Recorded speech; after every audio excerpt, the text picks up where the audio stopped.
a lot of recruiters that we speak to, they have this particular problem statement that when they send out these tests on assessment platforms, the number of people taking them, there's a churn in the process.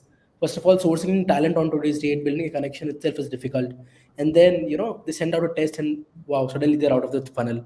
Now, as a recruiter, as a talent acquisition leader, how can someone, tackle this particular problem statement? And especially on this lines, I'll also pick one particular element that Thai asked in their question is how would you solve this for senior professionals as well? Now, one aspect is like a churn among early career talent, and second is which happens more prominently is for senior professional developers or data scientists. So, how do you think one can tackle this? These problem statements are so usual, and it just brings an automatic smile, and kind of uh, it's something which kind of keeps happening, and we tackle this day in and day out. I think there is no absolute solution to this. I think one of the things which kind of end up working is that at least for senior roles, you bring in the assessment in the second stage, and not in the first stage, because you need to have that conversation with the individual as to why, for once at least, it has to kind of come in um,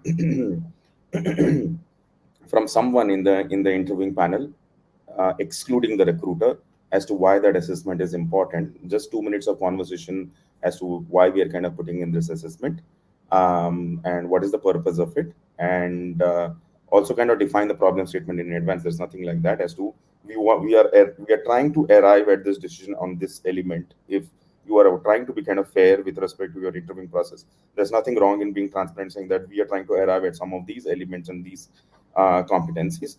An interviewing process is basically a simulation process, whether you are going to be successful in this role that we are kind of hiring for. And as long as we are able to kind of bring in that confidence, it just takes 2 minutes to kind of bring in the purpose of doing that. There's no need to kind of force fit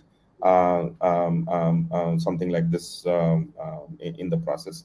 As long as something like this can be defined well, I think it should be kind of fine. And then if it doesn't work out, then I think, I mean, you leave it to the function as to how they want to kind of decide their assessments. But largely, this is one good way to kind of this is a human process, and you need certain amount of human intervention. Can't throw the problem statement as well at all given points in time. I think the other thing is that, and when we're doing very large assessment, typically has high volume assessment, it happens at an early stage, typically data analyst or a analyst role, or SD1 kind of a role, where some of these things kind of come up.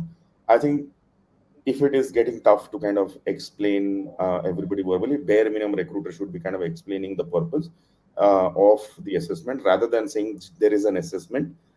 It's good to kind of define the purpose of the assessment, and what are the parameters that you're kind of trying to arrive at, and share that in advance, if in written form. If you can, then nothing like it. It just gives, it always helps to be kind of transparent in the process. And I think, people who you will end up hiring will value that. So that's all I can say. Yeah, that makes sense.